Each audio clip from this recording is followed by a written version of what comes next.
अस्सलाम वालेकुम नाज़रीन, मेरा नाम मोहसिन नज़ीर और आप देख रहे हैं हमारा यूट्यूब चैनल। पिछले 12 घंटे में जो आम डेवलपमेंट्स हुई हैं उस हवाले से तफसील से बात करते हैं और आने वाले चंद घंटों के अंदर जो आम डेवलपमेंट्स होने जा रही हैं उस हवाले से भी जो है वो तफसील से बात करते हैं। नाज़रीन, खबरें बड़ी दिलचस्प हैं। ISPR की जानिब से एक प्रेस रिलीज़ जारी की गई है और उसके अंदर PTI के लिए क्या खुशखबरी है वो आपको बताते हैं, उसके ऊपर तफसील से बात करते हैं। और इसके साथ साथ जनाब जुनैद अकबर साहब, जो आप जानते हैं कि आजकल नए उभरते हुए लीडर जो हैं वो सामने आ रहे हैं, वो कल रात को एक प्रोग्राम के अंदर बैठे हुए थे और वहाँ पर जो है उन्होंने बड़ी इंटरेस्टिंग गुफ्तगू की है। गुफ्तगू क्या की है उसके ऊपर बात करते हैं और उसको एनालाइज़ करते हैं। और इसके साथ साथ और भी दीगर दिलचस्प खबरें, तो व्लॉग आपने जो है वो एंड तक देखना है। सबसे पहले जनाब आगाज़ कर लेते हैं ISPR की जानिब से जारी बयान के मुताबिक army chief general Syed Asim Munir निशान इम्तियाज़ की ज़ेर सदारत 267वीं कोर कमांडर कॉन्फ्रेंस हुई। शुरका ने मादरे वतन के अमन व इस्तेहकाम के लिए शुहदाए अफ़वाज पाकिस्तान, कानून नाफिज करने वाले इदारों और पाकिस्तानी शहरियों की लाजवाल कुर्बानियों को ज़बरदस्त खिराजी अकीदत पेश किया। तर्जुमान पाक फ़ौज के मुताबिक फ़ोरम ने यौम यकजहती कश्मीर के मौके पर कश्मीर के पुरज़म लोगों के साथ इज़हार यकजहती किया। बयान के मुताबिक फ़ोरम ने भारत की जानिब से गैर कानूनी तौर पर मकबूजा जम्मू कश्मीर में इंसानी हकूक़ की मुसलसल खिलाफ वर्जियों की शदीद मज़म्मत की और इन्हें ख़ित्ते में अमन और इस्तेहकाम के लिए एक संगीन ख़तरा करार दिया। ISPR ने बताया कि शुरकाए कॉन्फ्रेंस ने अक़वाम मुत्तहिदा की सलामती कौंसिल से मुतल्लिका करारदादों के मुताबिक कश्मीरी अवाम के हक़ के खुददारियत के लिए उनकी जद्दोजहद में पाकिस्तान की गैर मुतज़लज़ल हिमायत का अदा किया। शुरका ने अक़वाम मुत्तहिदा की सलामती कौंसिल की मुतल्लिका करारदादों की मुसलसल खिलाफ वर्जियों से निपटने के लिए बैनुल अक़वामी ताउन की अहमियत पर भी जोर दिया। अच्छा, इसके अंदर ज़ाहिर बात है भारत के ऊपर फोकस किया गया और कश्मीर के हवाले से गुफ्तगू की गई और अफ़गानिस्तान के हवाले से गुफ्तगू की गई। इसमें PTI के लिए खुशखबरी क्या है? अब आम तौर पर जब भी ISPR की प्रेस रिलीज़ सामने आती है तो उसके अंदर ये बात की जाती है, अब मतलब हर प्रेस रिलीज़ के अंदर तो नहीं लेकिन बहुत सी के अंदर, कि सोशल मीडिया के थ्रू प्रोपेगेंडा किया जा रहा है और इस किस्म की जो है वो बातें की जाती है जो कि अल्टीमेटली PTI को ही कहा जा रहा होता है। इसमें जो है वो ऐसी कोई बात नहीं की गई और मेरा ख्याल है कि इसमें 9 मई का भी कोई जिक्र नहीं किया गया। अब इसमें आप कह सकते हैं एलिजिडली, क्योंकि ये इसके अंदर जो है वो सारा फोकस भारत के ऊपर किया गया और कश्मीर के हवाले से ये प्रेस रिलीज थी, क्योंकि इसलिए जो है वो सारा फोकस जो है वो भारत के ऊपर किया गया, आप ये कह सकते हैं। लेकिन इसके अंदर खुशखबरी ये है क्योंकि पहले हम देखते थे कि ISPR की प्रेस रिलीज़ के अंदर सोशल मीडिया प्रोपेगेंडा और इस हवाले से जो है वो बड़ी गुफ्तगू की जाती थी, 9 मई के हवाले से भी गुफ्तगू की जाती थी, लेकिन इस प्रेस रिलीज़ के अंदर जो है वो ऐसी कोई बात नहीं की गई। इसके साथ साथ जनाब 5 दिन पहले हमने आपको एक ख़बर दी थी और उस खबर की जो है वो आज तस्दीक हो गई है।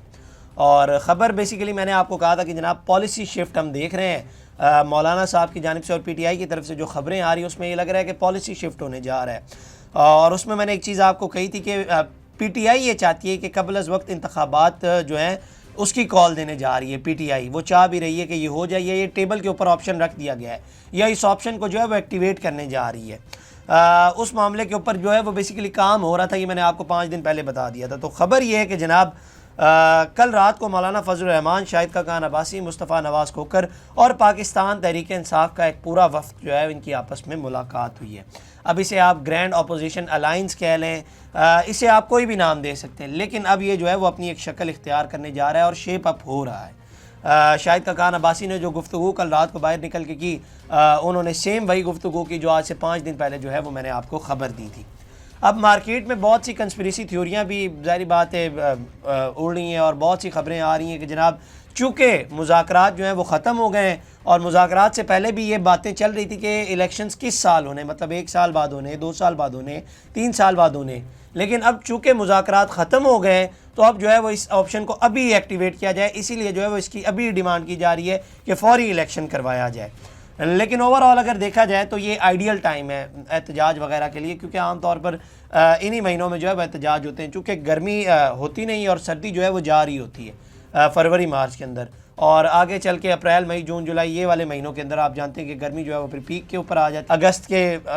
अगस्त के महीने में जो है वो गर्मी पीक के ऊपर आ जाती है, तो ये जो है वो आइडियल टाइम होता है एहतजाज के लिए। तो मेरा ये ख्याल है कि पाकिस्तान तहरीक इंसाफ जो है वो वार्म अप करना चाह रही है, लेकिन इसमें जो है वो 2-4 फॉल्ट हैं। वो फॉल्ट क्या है वो मैं आपको बता देता हूँ। इमरान खान की रिहाई के हवाले से पिछले रमज़ान में जो गुजर गया है उसके अंदर जो है वो पाकिस्तान तहरीक इंसाफ के लोगों ने कहा था कि जनाब हम कौमी असम्बली के बाहर जो है वो भूख हड़ताल करेंगे और एहतजाज करेंगे, और मैंने उस वक्त भी कहा था कि जनाब ये बच्चों वाली बात है, इसमें होना कुछ नहीं। और वो वैसे ही था जैसे 2-3 घंटे की जैसे फिल्म होती है, उसके बाद जो है वो ख़त्म हो गया वो एहतजाज और भूख हड़ताल जो है वो ख़त्म हो गई। उसके बाद एक और दूसरे के ऊपर आ जाए, दूसरे में इन्होंने एक बार कहा था कि जनाब हम जो है वो फ़ौजी प्रोडक्ट्स की बाइकआउट करने जा रहे हैं।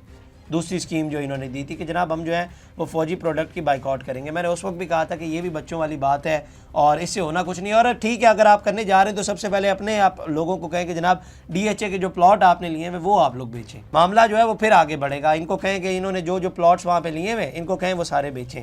अल्टीमेटली सुनने में तो अब ये भी आ रहा है कि DHA लाहौर के जो रेट्स हैं वो और ज़्यादा बढ़ गए हैं। तो इन्होंने खैर बाइकआउट की कॉल दी थी, वो रेट और ज़्यादा हाई हो गए। इसके बाद इन्होंने ये रेमिटेंस वाली कॉल दी, वो भी मैंने कहा जनाब ये इस तरह से पॉसिबल ही नहीं हो सकता कि जो लोग जिनकी फैमिलीज़ यहाँ पे बैठी हुई है, जिनके बच्चे स्कूल जाते हैं, वालदैन की ज़ाहिर बात है अद्वियात का ख़र्चा है, उन्होंने ख़र्चा तो भेजना ही है, तो इसको आप किस तरह से रोक सकते हैं? अल्टीमेटली तो उनके पास हुंडी वाला ऑप्शन ही है, तो हुंडी इल्लीगल है, उसे एक्टिवेट तो किया नहीं जा सकता, वो भी नाकाम हुई। इसके बाद ये इन्होंने 26वीं आईनी तरमीम के हवाले से मौलाना साहब के घर जितने चक्कर लगाया, उस वक्त मैंने अजरन मजाक एक बात की थी कि जनाब मौलाना साहब के बावर्ची को भी पता चल गया होगा कौन लोग आ रहे हैं और क्या क्या खाना है। लेकिन जितने इन्होंने चक्कर लगाए, जितना कुछ इन्होंने जितनी जद्दोजहद की, उससे हासिल उसूल क्या हुआ? मौलाना साहब ने तो फिर जाके वोट दे दिया, उससे हासिल क्या हुआ? और इसके बाद ये जो पीछे सारे जलसे हुए, ये सवाबी वाला जलसा ले लें, इसके बाद और दीगर जितने PTI ने जलसे किए हैं पिछले 4-5 महीनों में, उनके क्या रिजल्ट्स निकले, क्या कुछ सामने आया है। अच्छा जी, इसके बाद अब थोड़ी सी बात कर लेते हैं। जुनैद अकबर साहब ने कल रात को एक प्रोग्राम के अंदर उन्होंने शिरकत की और वहाँ पर उन्होंने गुफ्तगू की कि जनाब पार्टी में ओहदों की तब्दीलियाँ जो है वो होती रहती हैं और पहले भी हो चुकी हैं। परवेज़ खटक असद कैसर को जब हुकूमती पोजीशन दी गई थी तो पार्टी ओहदेदार जो हैं वो किसी और को बना दिया गया था। उन्होंने कहा कि मेरी खान साहब से मुश्किल से 4 या 5 मिनट की मुलाकात होती है, तफसीली बात नहीं होती। उन्होंने कहा कि अगर खान साहब अली अमीन गंडापुर से नाराज़ होते तो उन्हें CM की कुर्सी से हटा देते, लेकिन उन्होंने यहाँ से नहीं हटाया। उन्होंने कहा कि मैं एतराफ़ करता हूँ कि हमारी पार्टी में ग्रुपिंग है और हर बंदा आगे बढ़ने की कोशिश करता है, क्योंकि हमारे पास मौके होते हैं, बाकी पार्टियों के पास मौके नहीं होते। उन्होंने कहा कि हर बंदे के पास वज़ीर आला या सूबाई सदर बनने के मौके हों तो हर बंदा कोशिश करता है। तो उनसे एक सवाल हुआ कि आपने एक इंटरव्यू में कहा है कि कुछ लोगों ने रब्ता किया है कि पैसे ले लो और हमें पार्टी चलाने दो, वो कौन थे? तो उन्होंने कहा कि मैं जब सूबाई सदर बना तो कुछ लोगों ने रब्ता किया और कहा कि काफ़ी खर्चे होते हैं पार्टी के अंदर, और भी लोग थे और बाहर के लोग भी थे, उनका भी इंटरेस्ट होता है। तो उन्होंने कहा कि जब सेनेट की बात आएगी तो उनके लिए मैं बात करूंगा। मैंने पार्टी से इन्वेस्टमेंट वाला मामला ही निकाल दिया और इसका मैंने एक तरीक़ाकार भी निकाला कि 8 फरवरी के बाद, और इसका मैंने एक हल भी निकाला, 8 फरवरी के बाद हम लोग 1000 बंदा ढूंढेंगे और वो आसानी से मिल जाएंगे, जो हर महीने 5000 दे सकेंगे ताकि लोअर मिडिल क्लास के लोग भी इलेक्शन लड़ सकें। ये बहुत अच्छा आइडिया है। मतलब मेरा ख्याल है कि 5000 कोई बड़ी अमाउंट नहीं है। PTI के अंदर बहुत से लोग ऐसे हैं जो अरबोपति हैं, मतलब उनके लिए 5000 कोई बड़ी अमाउंट नहीं है, वो तो 5 लाख भी दे सकते हैं। तो एक अच्छा आइडिया है। इसके अलावा उनसे फिर एक सवाल हुआ कि क्या पार्टी में जो आपने आखिरी बार कहा था कि होम्योपैथिक कौन है, होम्योपैथिक के हवाले से इन्होंने कहा था ना कि होम्योपैथिक किस्म के जो है वो एहतजाज होते हैं, तो उसके ऊपर उन्होंने कहा कि जी लोग वर्कर्स के साथ नहीं खड़े होते। लीडरशिप में बहुत से लोग हैं जो 9 मई के बाद पार्टी में आए, काफ़ी लोग हैं जिन्होंने सख्तियाँ बर्दाश्त की और कुछ लोग ऐसे भी हैं जिनसे एफिडेविट लिया गया। अगर आपको हमारी ज़रूरत पड़ गई तो काफ़ी लोग हमारी सफ़ों में और पार्टियों को जानते हैं। तो जिन लोगों ने अभी वोट डाले उनके अलावा भी थे जो स्टैंड बाय पे थे, जिन्होंने एफिडेविट साइन किए हैं। अच्छा, अब ये जो इन्होंने ऊपर बात की है ना कि बहुत से लोग 9 मई के बाद भी पार्टी के अंदर आए, तो 9 मई के बाद तो आपके सेक्रेटरी जनरल सलमान अकरम राजा साहब ही पार्टी के अंदर आए, उनके हवाले से ही बात हो रही है। फिर 9 मई के बाद तो वही आए। इसके बाद उन्होंने कहा कि एफिडेविट के हवाले से सवाल हुआ कि ये कौन लोग हैं जिन्होंने एफिडेविट जो है वो साइन किया है। तो कहा गया कि जनाब वो बेसिकली शौकत यूसुफ ज़ई साहब ने ये बात की थी, मेरा ख्याल है। हाँ जी, शौकत यूसुफ ज़ई साहब ने ये बात की थी कि बहुत से लोग हैं जो एफिडेविट के ज़रिए जो है जिनको हलफनामे जिन्होंने उठाएँ। तो उन्होंने कहा कि जी लोगों पे हमें शक है उनके ऊपर, लेकिन हमारे पास सबूत नहीं है हम इस चीज़ को जो है वो प्रूफ कर सकें, लेकिन हमें पता लग जाता है कि ऐसे लोग जो हैं वो पार्टी के अंदर मौजूद हैं। इसके बाद उन्होंने कहा कि जी उनसे सवाल हुआ कि आइंदा आप स्टैब्लिशमेंट के कंधे के ऊपर चढ़ के इक़्तिदार में तो नहीं आएंगे। तो उन्होंने कहा कि जी मैं वाहिद बंदा हूँ जो खान साहब के सामने कहता हूँ कि ये ठीक नहीं और ये गलत है। मेरा और खान साहब का इख्तलाफ नहीं, झगड़ा रहता है। उनसे सवाल हुआ कि 2018 में इमरान खान का क्या फ़ैसला गलत था, तो उन्होंने कहा कि जी 2018 में भी उनका फ़ैसला गलत था और 2013 में भी उनका फ़ैसला गलत था। अब this is very bold, it takes guts to do that. मतलब अपने ही पार्टी के लीडर के बारे में ये कह रहे हैं कि जनाब उनका ये फ़ैसला गलत था, और ये एक बड़ी अच्छी बात है। मैं हमेशा इस चीज़ का कायल रहा हूँ कि आपकी जो माजी की गलतियाँ होती हैं ना, आप उसे तस्लीम करें और उससे ठीक करने की कोशिश करें।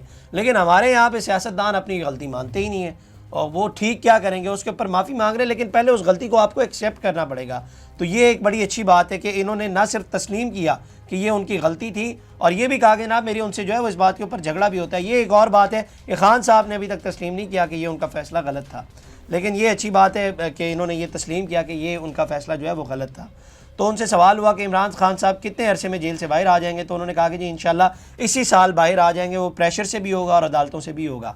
अच्छा शुक्र है इन्होंने 1 साल कहा है, नहीं तो इनके जो लौंडे लपाड़े हैं वो तो कहते हैं जनाब कल बाहर रहने लगे और 1 हफ्ता लगेगा खान साहब बाहर आ जाएंगे। और ये पिछले 1.5 साल से यही गुफ्तगू वो लोग कर रहे हैं। अल्लाह करे इनकी मुश्किलें आसान हो जाए। मैं तो चाहता हूँ कि इनकी मुश्किलें आसान हो, क्योंकि ये जो पोलराइजेशन मुल्क में बनी हुई है ये ख़त्म हो जाएगी और मुल्क के लिए ये आसानियाँ होगी और मुल्क ही बेहतर होगा। तो हम तो चाहते हैं कि आसानियाँ हो।